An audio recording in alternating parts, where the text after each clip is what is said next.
السلام علیکم ورحمۃ اللہ وبرکاتہ۔ جب ہم زندگی میں سٹریسز کی بات کرتے ہیں تو اس کی بڑی وجہ لوگوں کا ہماری امیدوں پر پورا نہ اترنا ہے۔ فلاں نے شکریہ تک نہیں کہا، میں سب کے لیے اتنا کرتی ہوں لیکن میرا کوئی خیال نہیں رکھتا۔ اور یوں لوگوں کو جب ہم اپنے لحاظ سے بدل نہیں پاتے تو اس کا آؤٹ کم کیا ہوتا ہے؟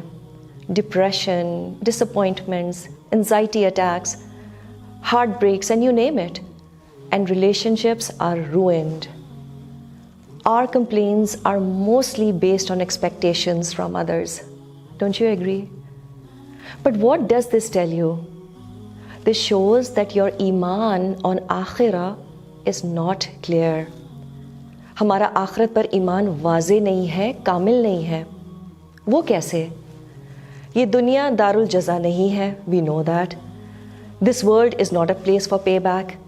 Here we are just expected to work and work really hard. اور ہر اچھے کام کا بدلہ آخرت میں ملے گا۔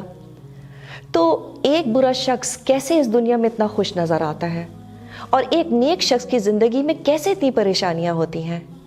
یہ اس لیے کیونکہ اللہ کی جسٹس کی کمپلیٹ پکچر ہمیں آخرت میں نظر آئے گی۔ Here we just get to see a very small part of the puzzle. And we start feeling distressed. ہم سب دعویٰ کرتے ہیں کہ میرا آخرت پر ایمان ہے۔ How true is that? اس کے لیے آپ اپنے آپ سے آج ایک سوال کریں۔ Do I expect return of good things in this دنیا؟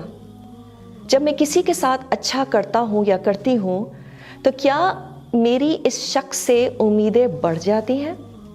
This is the best way to manage expectations in this دنیا۔ اچھا، پھر دنیا ایک مومن کے لیے قید خانہ ہے اور کافر کے لیے جنت ہے، لیکن every man is confined in this world. یہ کنفائنمنٹ بہت مختلف شکلوں کی ہے۔ It starts with confinement in his father's back, then confinement in the womb of the mother, اس کے بعد کریڈل کی کنفائنمنٹ ہوتی ہے، پھر جو انسان بھاگ دوڑ کرتا ہے اپنے فیملی کے لیے، that is also a confinement, پھر موت ایک کنفائنمنٹ ہے اور قبر تو ہے ہی confinement.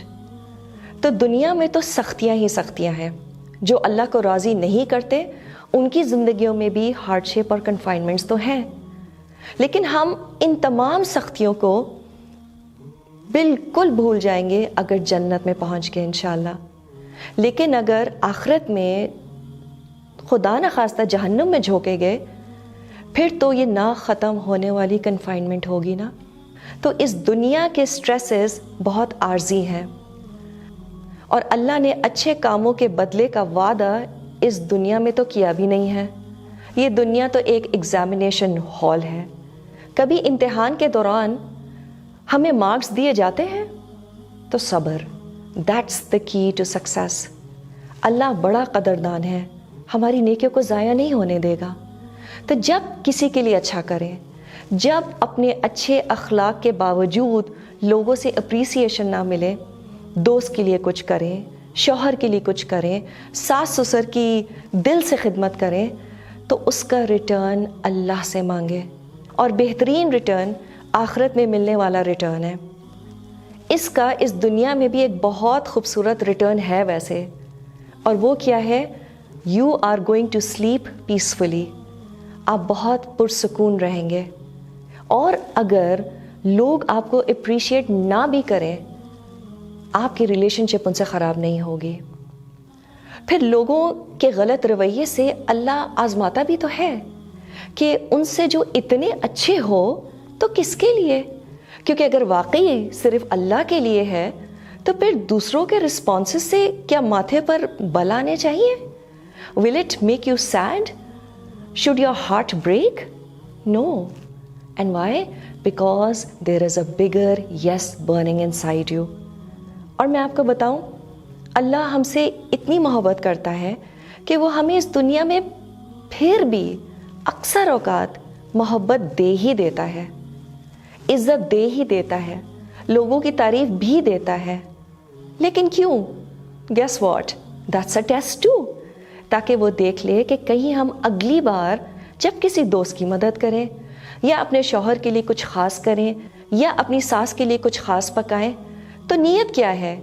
Why are you being nice to people? I feel all of us need to keep a close check on our intentions. اچھے کام کرنے سے پہلے یہ ضرور اپنے آپ سے پوچھیں why am I doing it? And I promise you, you will never have any stresses in life, inshallah ta'ala.